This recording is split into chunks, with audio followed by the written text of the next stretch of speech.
thank you for participating in the AFHOR Japan meeting today. The aim of this meeting is construction of international relationship for forensic odontology.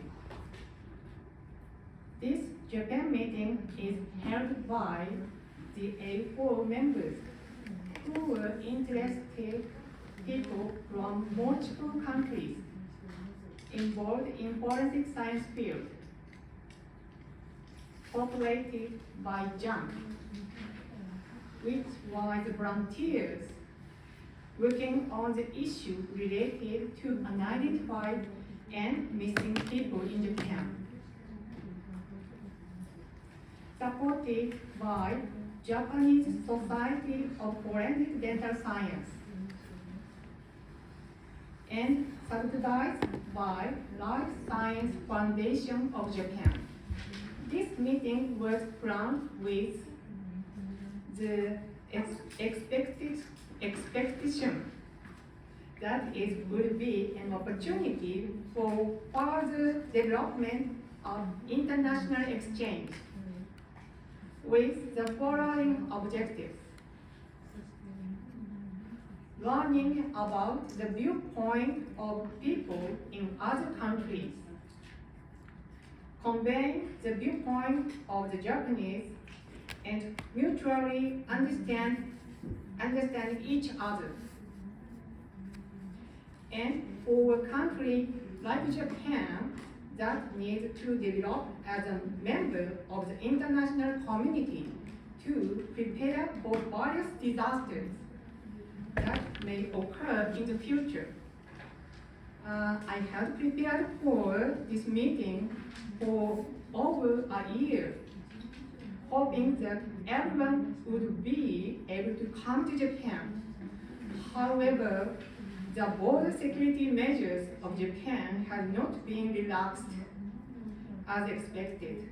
Then, unfortunately, some speakers from other countries are participating pre-recorded video.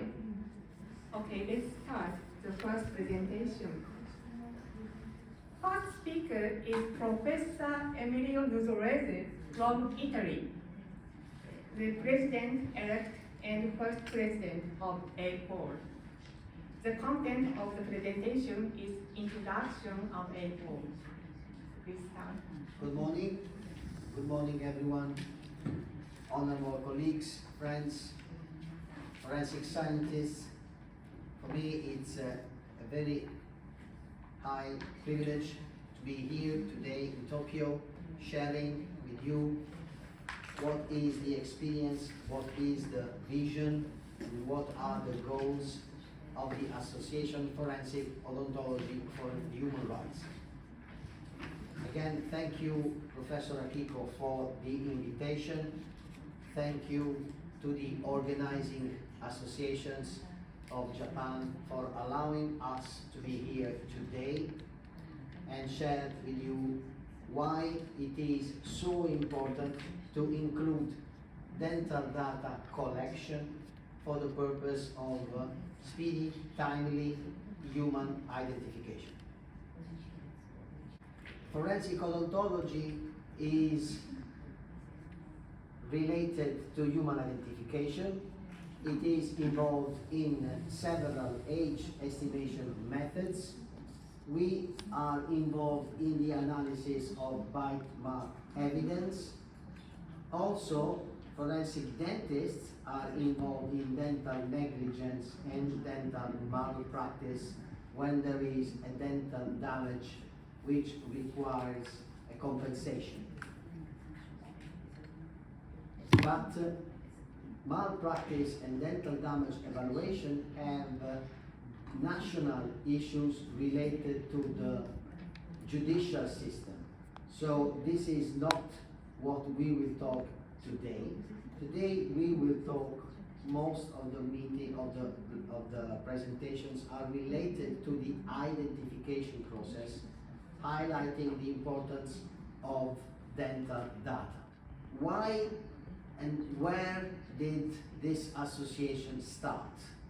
This association started when in 2011 I had the privilege to be together with Professor John Clement from Melbourne University in Australia, who is one of my mentors, and we were discussing about the importance of the rights of the dead,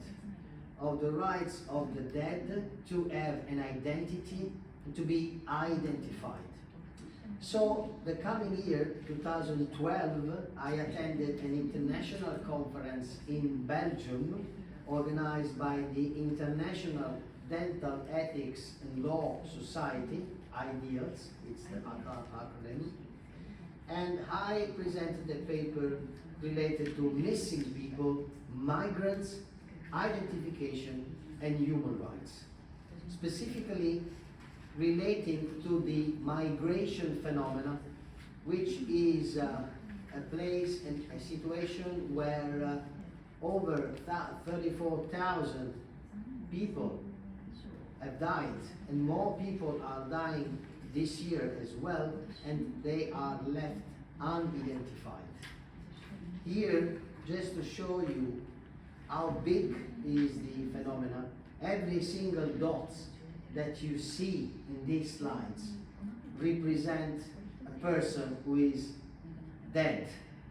And of over 34,000, just over 1,000, more or less, of migrants have been identified.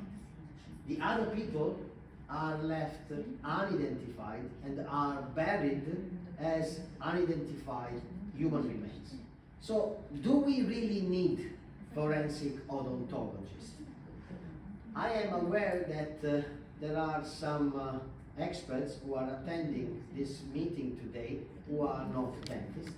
Some are police officers, and it is important that we odontologists address to the investigation operators, to the forensic operators, to the investigations, to the criminal investigators, why you need us, why you need odontologists. So, first of all, odontologists can swift the identification process. Dental data can speed up the identification process. Today, dental data can speed up means that if I do an autopsy today, this afternoon, I can already say if the person is or is not the people who are missing, because we apply the exclusion criteria. There are two situations.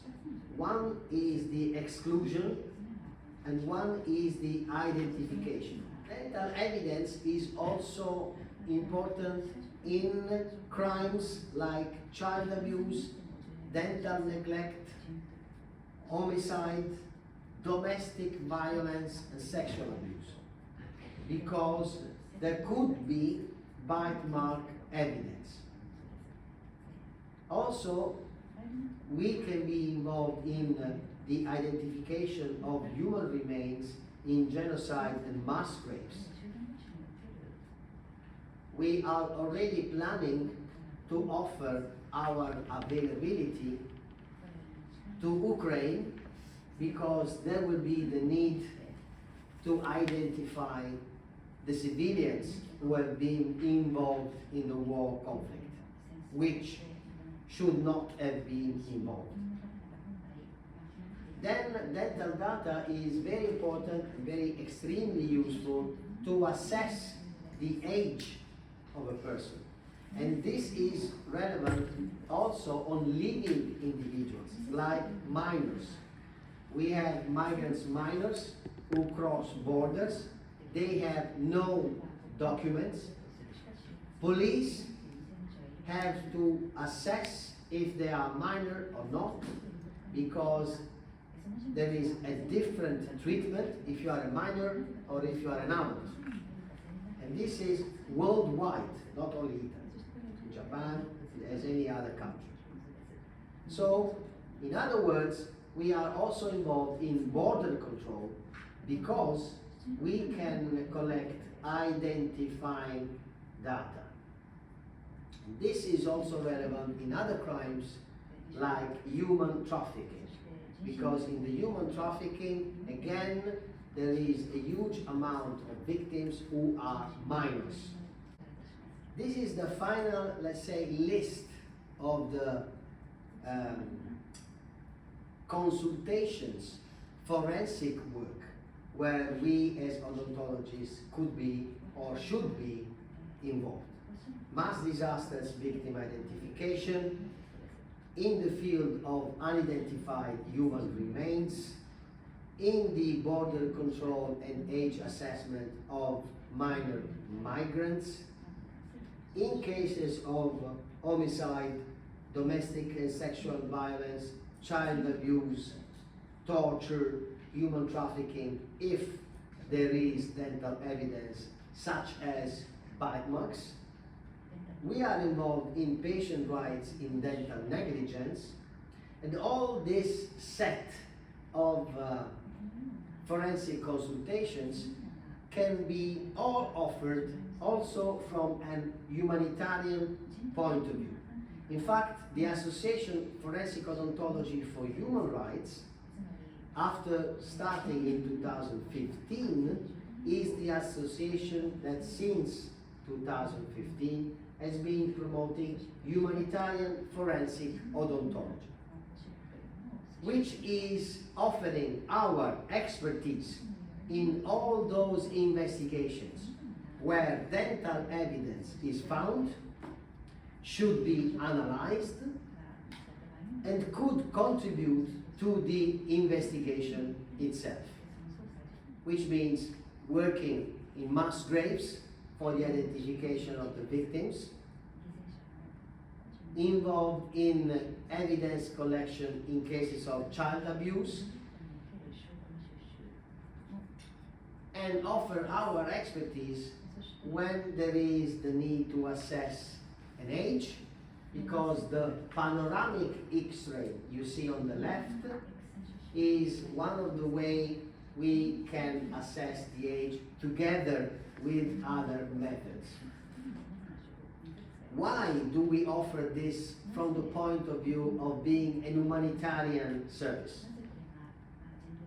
Because our goal as association is to promote best standards in these investigations, to such an extent that we are ready to offer our pro bono service where forensic odontologists should be involved but are not appointed.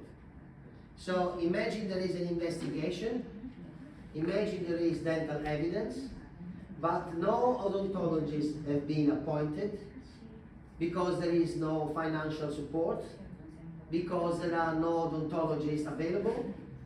We are there to support, offering our expertise, pro bono, for the purpose of respecting best standards in human identification.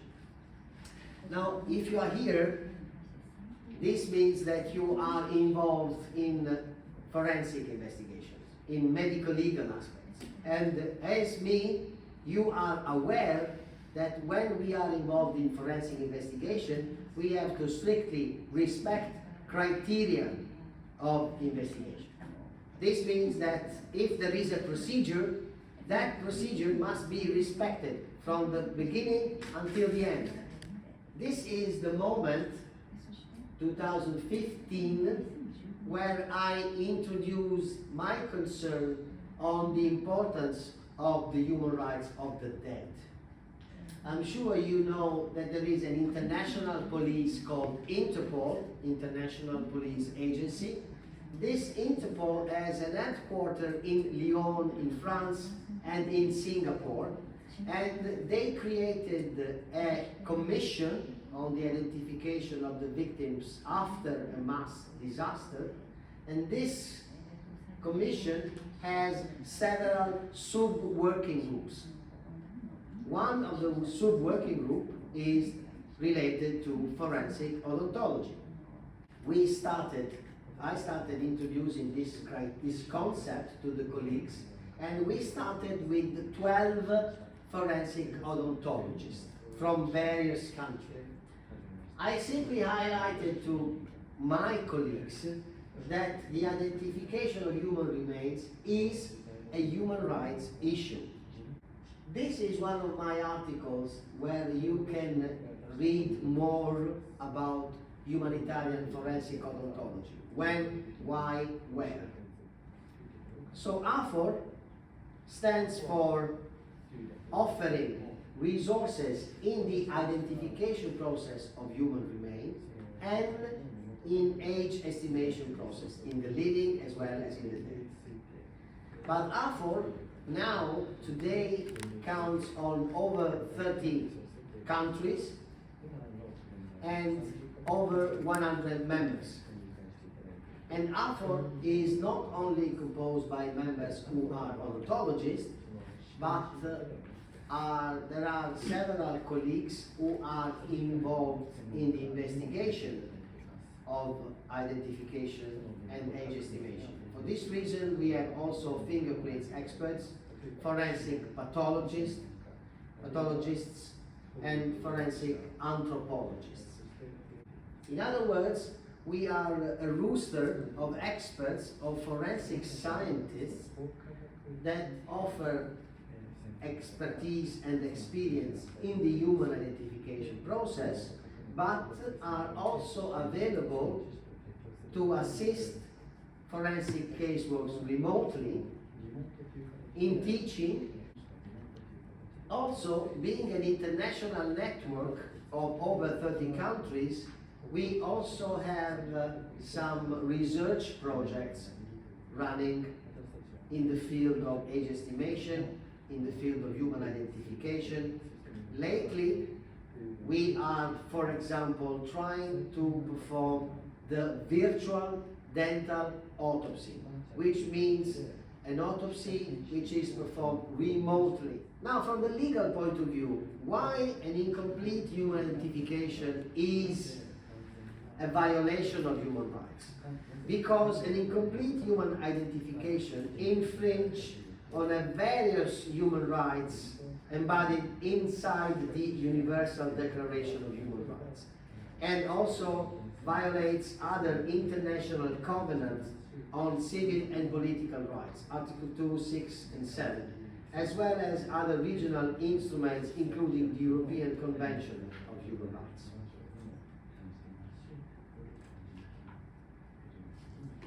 The basic concept where you have to do your reflection is a person is a person alive, but also when the person is dead. So a dead person, is a human being. It doesn't matter if he's dead or alive. So dignity in death is part of the right to be free from inhuman and degrading treatment. This is why the identification of unidentified human remains is a human right. Also, ensuring this dignity in death involves sometimes the balance between the right to be dead and the right to live. So, what are the best standards? The criteria we have to apply when we have to perform a human identification is collection of primary identifiers. This means that primary identifiers are fingerprints on the cadavers, DNA, dental data. These primary identifiers must be collected. You cannot just avoid some of the primary identifiers. If you are involved in the identification process, you have to collect all primary identifiers. That's why you cannot have a DVI process. You do not have a disaster victim identification process if you don't have also forensic odontologists in the team. Best standards are suggested by Interpol because Interpol is involved because mass disasters, especially nowadays, are international. They involve multinationals victims from various nationalities. So you need to have the support of an organization that offers quality, respects the criteria, and is supporting also from the point of view of the experience and the use of forms. The forms, like this one, are fundamental in the collection of data. Because if a disaster involves multiple victims of various nationalities, you will have experts coming from the countries involved in the disasters. And they will speak a different language. So they need to work in team together. They need something that allows them to work together. And the only way to work together, I don't speak Japanese, unfortunately. You don't speak Italian, unfortunately. But if we have to work together, me and Professor Kumagai, okay, we may use English, but we need to be using a unique way of collecting data. Because I will process a cadaver, she will process another cadaver. What we collect will have to enter a unique form. And by using Interpol forms like this one, we are able to work together even if we do not speak any language which can be understood. Because we both understand Interpol forms. We both know Interpol codes. And this allows a perfect collection of data without mistakes and allows to achieve an identification because we can share the forms that we have recorded with other countries, with other police agencies. This is specifically what we odontologists record. We record teeth, but we do not only record a tooth which is present, a tooth which is restored, or a tooth which is absent. What we record is what we call odontogram, which is an extremely detailed description of teeth. As a dentist, if I have a patient, I would never write on a chart that there is a space between the central incisors and diastema. Because as a dentist, I am treating pathologies of my patient. But as a forensic odontologist, the goal is the identification. This means that every little identifying feature must be recorded. So even if I have two sound central incisors with no fillings, no dental treatment, but there is a diastema, there is a space between the two incisors, only that single simple feature can be extremely important in the identification process if you consider the exclusion criteria, for example. Fingerprints, we have an expert later today who is an expert on fingerprints, but this to show you that fingerprints are part of the process, and I'm telling you something that you already know, I'm sure. So this is the Italian passport. We collect the finger and the thumb during the release, the issue of the passport. But there is Dr. Ranjit Singh from New Delhi who will speak about this later today. The dental. You have forensic dentists because of the extreme resistance of teeth. That's why you have forensic odontology courses, and that's why forensic odontology is a separate discipline within forensic science. So teeth are extremely resistant. The dental treatments that we do on our patients are extremely resistant. There is a combination between the teeth who are restored, the teeth who are present, the anatomical features of the crowns, which gives unique profile for the identification process. We can also use sound teeth in the identification because there is the anthropological morphology of the crown, because there are some specific features of the roots. And then we have many other craniofacial anatomical features. So what is the process? The process is a comparison between the information we gather from the dental autopsy, which we call post-mortem data, post-mortem dental data.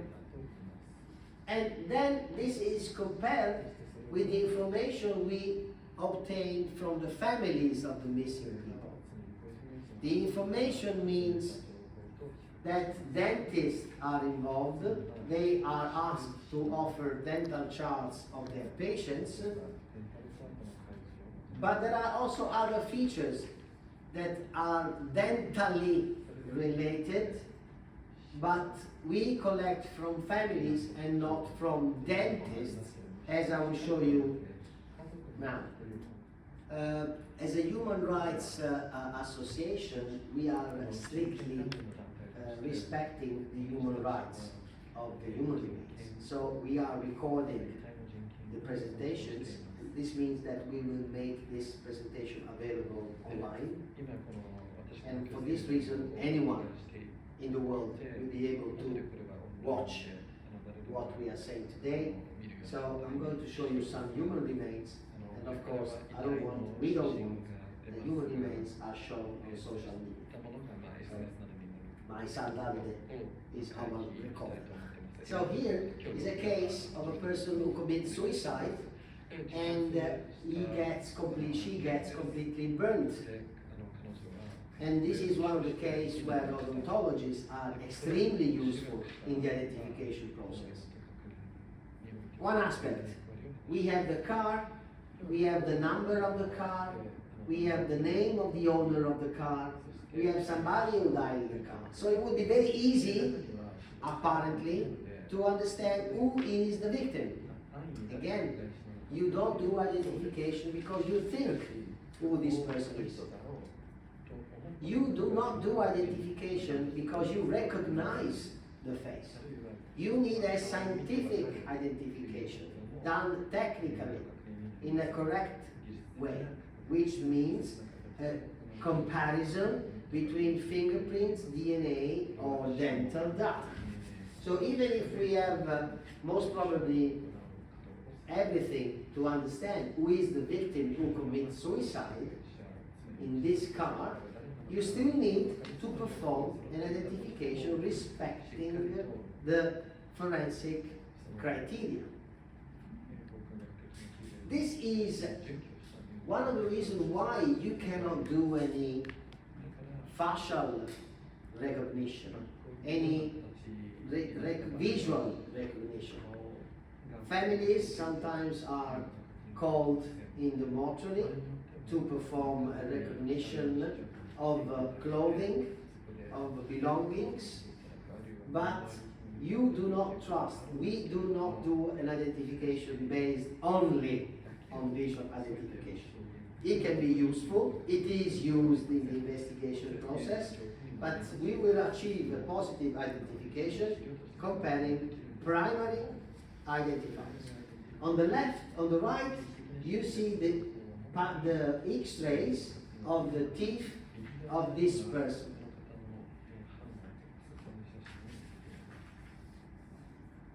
Again, here another very important resource that we odontologists offer in the investigation, which is dental radiology. Dentists are the only doctors, together with radiologists, who have the right to use X-rays equipment. Radiologists and dentists are the only doctors who can use X-ray equipment.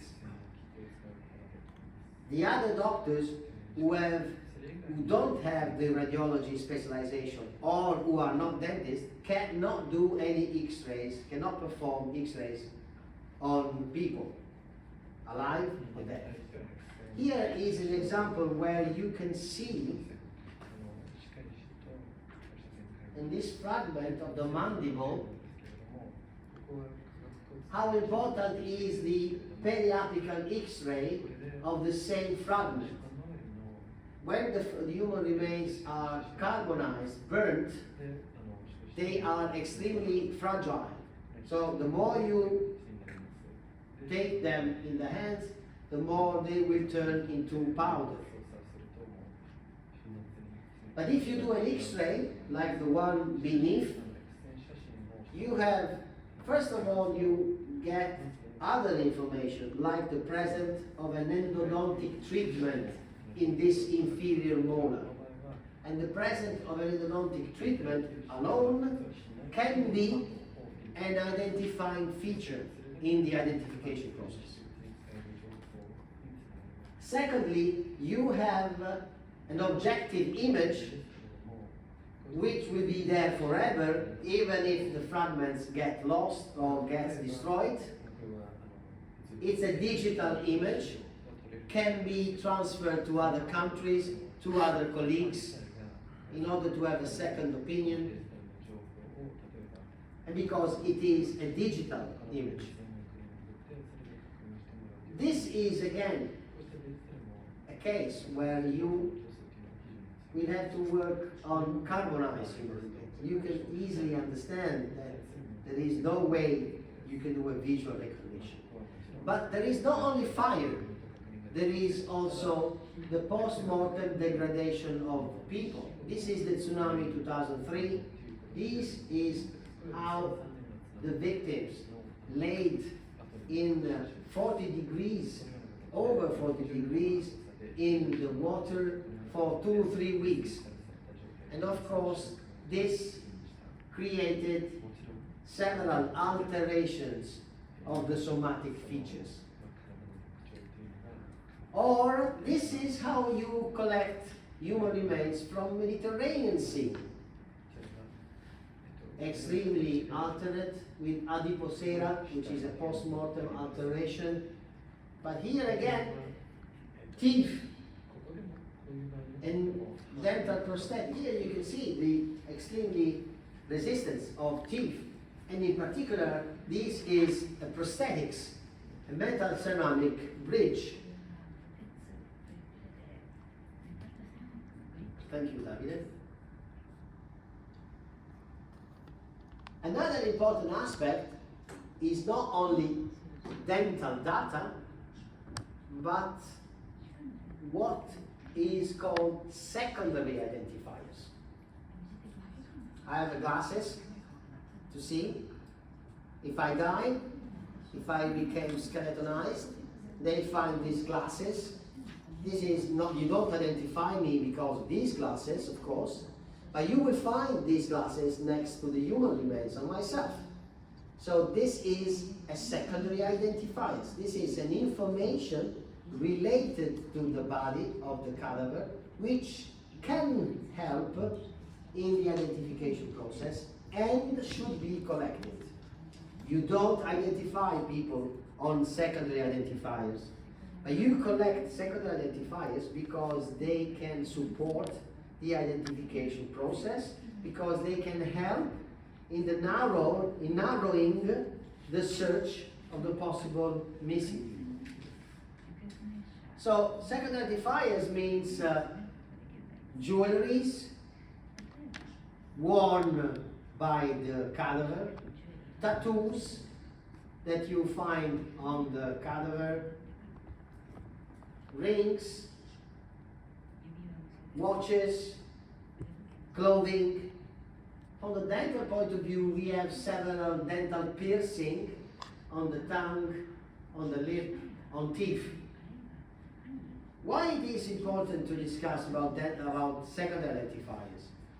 Because when we collect identifying features from the families of the missing, we should guide police officers in the search of this data. Because police officers are not dentists, and we are not police officers. So we need to work together in guiding the collection of information, which could include portrait picture of the person smiling, selfie pictures that you collect from social media, old x-rays. So this to tell you that the dental information is not only gathered by dental clinics or by dentists. There are other dental information that we can obtain from the families which are not gathered by hospitals or dentists, but are in the house of the person who is missing. The typical example is a portrait pictures smiling. Now, this is how we perform a dental autopsy. A dental autopsy is very similar to a dental checkup of a patient. Very, very similar, but with huge differences. One of the differences is that we collect and record every little tiny detail about teeth. You can see very easy here the diastema between the central incisor I was telling you as an example. That space between the two central incisors, you can see, but it's not so common. So that feature can help in including or excluding people who are missing, who have or don't have that feature. Just that feature. And this is me performing the x-rays. The x-ray of the teeth, of the all jaws. I'm using a portable x-ray device. I'm using a digital sensor, which is shown here. You can see here the x-ray portable device, and on the left, the laptop, the portable laptop, where you see the periapical x-ray. This is the device. Today, the industry offers us a much lighter and smaller device than this one. Nowadays, we have a portable x-ray device who are about 1.6 kilos, so very light. They can be carried very easily as a cabin luggage in a flight, and they are used in combination with a digital sensor and a laptop. Again, this is an old model, one of the first prototypes which was used during the tsunami 2003. Aspects of other evidence that we found of these victims from Nigeria, like bite mark evidence, which can be useful if we have to assess cases of torture during the flow. And here, another feature of sound teeth. You can see the lateral top right, which is lingual angulated through the palate. And this is a sound tooth, but again, it is another feature that can be easily understood by dentists and converted into forensic data. Why? Because people who are next to this woman are aware that she has a malposition of the lateral, because every time she smiles, you can see, even if you are not a dentist, you can recognize this malposition. And for the same reason, even if you're not a dentist, you can see that there is an alteration of the enamel of these front teeth, which is called amelogenesis imperfecta, which is a an alteration of the enamel of the teeth, which you get around the age of when the center incisor erupt, around 8, 9, and this is because the child, when he was 2 or 3 years old, was using a lot of antibiotics. So beyond the cause, when you smile, you see these characteristics, and even if you're not a dentist, you can recognize it. Can you recognize it? Mm-hmm.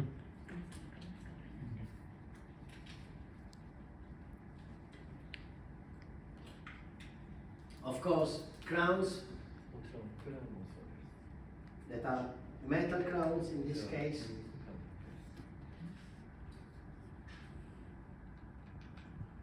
And a single case, just a single case, just few slides to highlight you another aspect.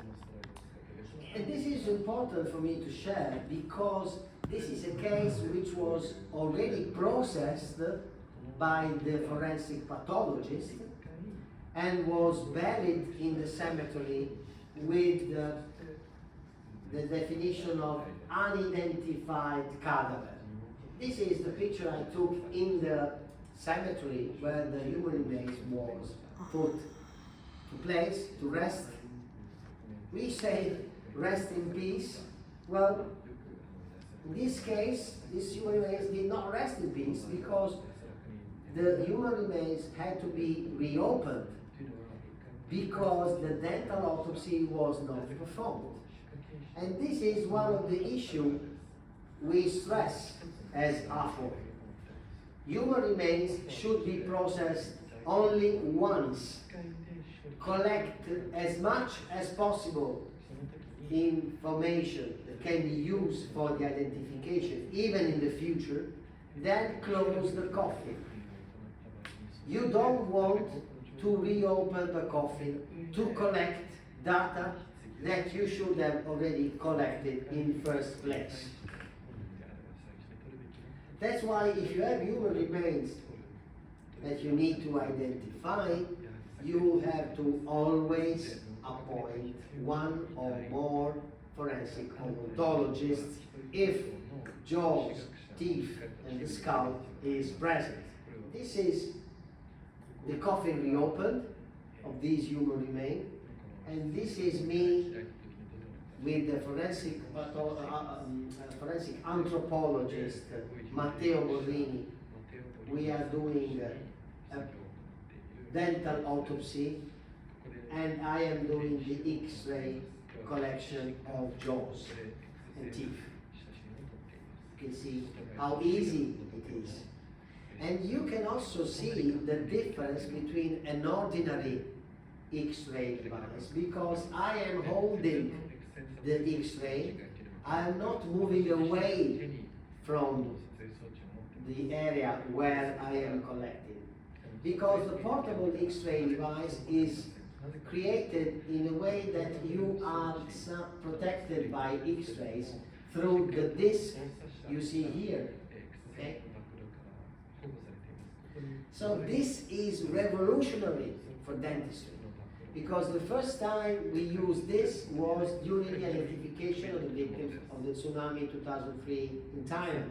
We are using a portable X-ray device which is battery operated, and we are using a digital sensor which is connected to a laptop like this one, which is battery operated. So we can perform dental radiology anywhere, from the cemetery to the archaeological site. And these are the periapical X-rays that we obtained doing the dental autopsy in that case.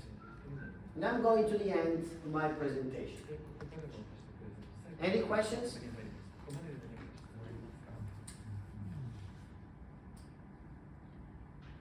So, how should we perform a human identification? We need to respect Interpol recommendations. This is what we believe as AFHOR, this is what we promote as AFHOR. So the identification process should be achieved by having multiple modes of confirmation. For example, having a positive match of two primary identifiers, which can be dental and DNA, which can be dental and fingerprints, which can be fingerprints and DNA. Or we can obtain the positive ID because we obtain a positive match of one primary identifier, it can be fingerprint, DNA, or dental, combined with a secondary identifier. Let's stress again the human rights concern, because the human rights concern has to be observed by two sides. The side of the human remains unidentified have no right until they have an identity. Without an identity, a dead person has no rights. The person will not be processed in the religious ceremony of his or her belief. All his properties, her properties, will be suspended. Imagine situations where you have society shares, company shares, business shares, properties, cars, marriage, insurance on your life. All these aspects and many more will be suspended because you are disappeared.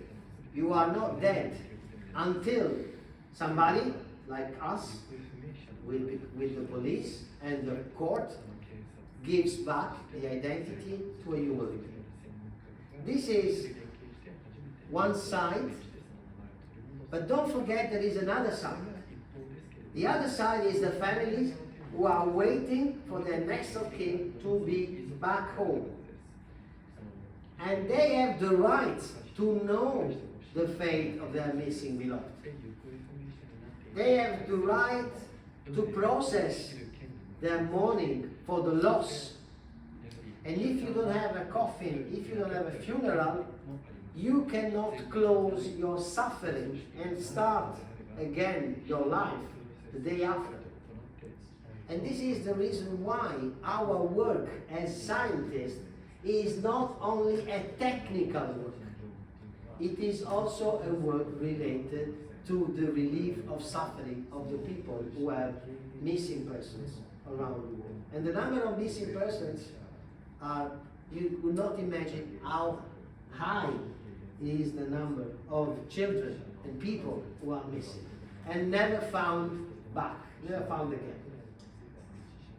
The question we should start thinking, and this is the question most of the time I address to journalists, is imagine what happens if odontologists are not involved. If we are not involved, first of all, we have a delay in a positive identification. Secondly, we even could arrive to a stage where a person is never identified. Why this risk? You have this risk because today we travel from one part or the other part of the world every day. We have people traveling from the west to the east. In Italy, we recover human remains who are not Italians. 60% of the reported missing persons in Italy are foreigners. 60%. This means that if we find somebody in Italy that is unidentified, we cannot be sure if the person is Italian or has another nationality. So what is the concept? The concept is, if an Italian pathologist is involved in performing an autopsy on the human remains, he will write a very nice Italian report. But if the human remains is not Italian, that report will not bring to anything, because that person may be of another nationality and is most likely to be of another nationality. So you need to have experts. Being an expert in forensic pathology doesn't mean that you are an expert in human identification. being a forensic odontologist doesn't mean that you are an expert in human identification.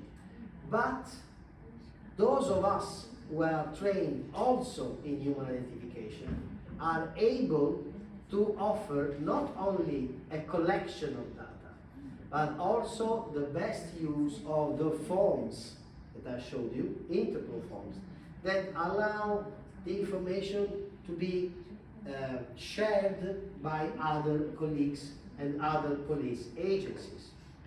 Secondly, the risk is, like the case I showed you, that you have to process twice human remains who have already been processed several years ago, several years before. And the identification process, human remains should be processed only once.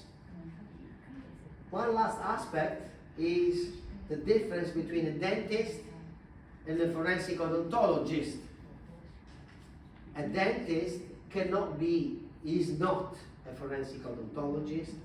A forensic odontologist is a dentist, because a forensic odontologist is using the knowledge in dentistry for the purpose of an investigation. So first of all, we are dentists. Then we are trained in forensic odontology.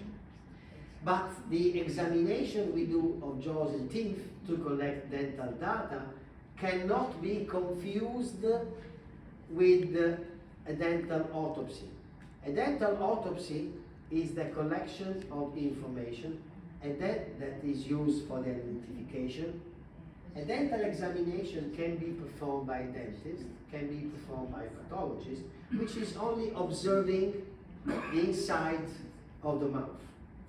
But a dental autopsy is not only the collection of data, it is always related to the analysis of the data.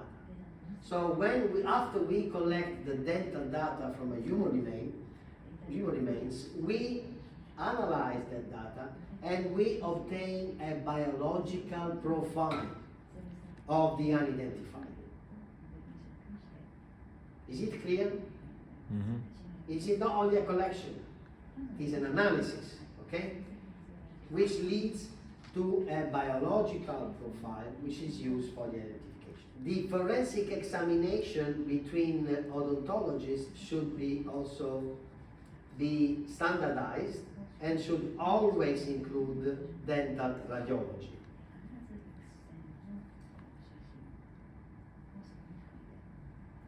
And what we emphasize, and this is the reason why this meeting, as every other meetings, are so important. We don't create meetings involving only dentists. Me and Professor Kumagai are well aware of what is forensic odontology. We are well aware of the importance. The people who need to be aware is out there. You need to know, you need to understand.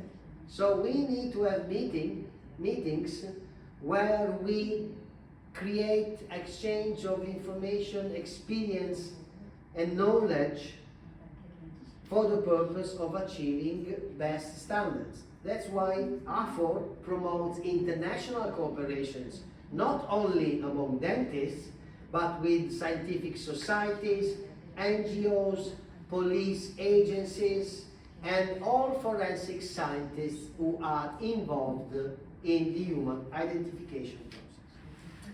This is a view of our social media profiles, where I invite you to follow us, to like, to share, and to comment whatever you feel to comment on our social media. We have a website, Facebook, Twitter, Instagram, LinkedIn, and even a YouTube channel where we will post this presentation and the other presentation of the day. And lastly, Professor Kumagai, allow me again not only to thank you and to thank all the audience. We are organizing the second biennial symposium in Turin, which is the university where I work. So Turin is North Italy, as an international airport is the University of Turin, which is partner of this event, is the 5th university in Italy. And the theme of the symposium is Challenges in Human Identification. It will be between the 12th and the 14th of October 2023. In October, in Italy, you will find a climate which is very similar to what we have today here in Tokyo. So we'll have a very nice, mild weather. And if you have any questions related to the registration or anything related to how to arrive to Turin, please write to me at emilio.nuzzolese@unito.it.